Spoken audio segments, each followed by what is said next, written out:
क्या नाम है आपका? डीजे बबलू देहाती। नाम तो आपने सुना ही होगा। सीधी बैटी बेलवार 9693938435।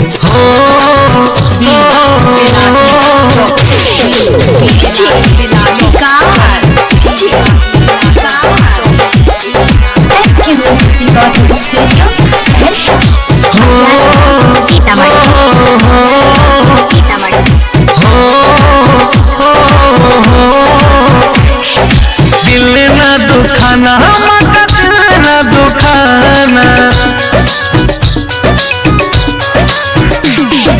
दिल न दुखाना मत न दुखाना, दिल न दुखाना मत न दुखाना।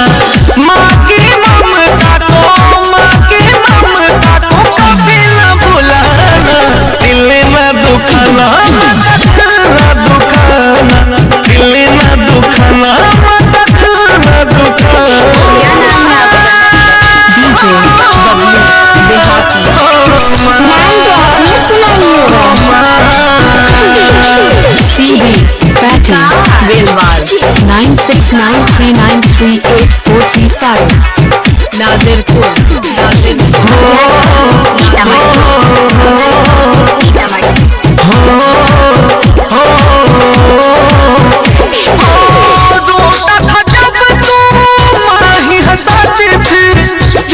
उठा के तुझे दूध भी पिलाते थे। रोता था जब तू तुझको हंसाती थी, झट से उठा के तुझे दूध भी पिलाती थी। ममता की आंचल पे, ममता की आंचल पे दाग न लगाना। दिल न दुखाना मत न दुखाना, दिल न दुखाना मत न दुखाना। डीजे बबलू देहाती। नाम तो आपने सुना ही होगा। सीधी बैटी बेलवार 9693938435। नाजिरपुर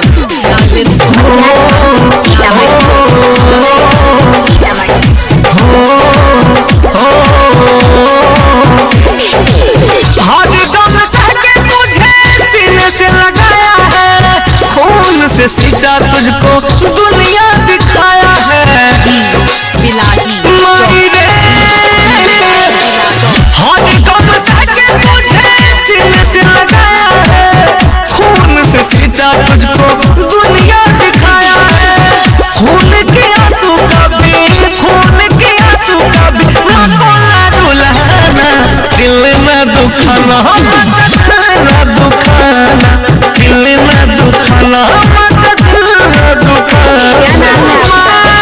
डीजे बबलू देहाती। नाम तो आपने सुना ही होगा। सीधी बैटी बेलवार 9693938435। नाजिरपुर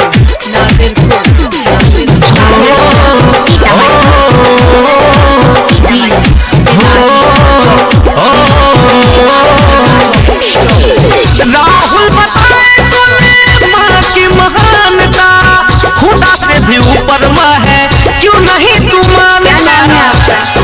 डीजे बबलू देहाती। नाम तो आपने सुना ही होगा।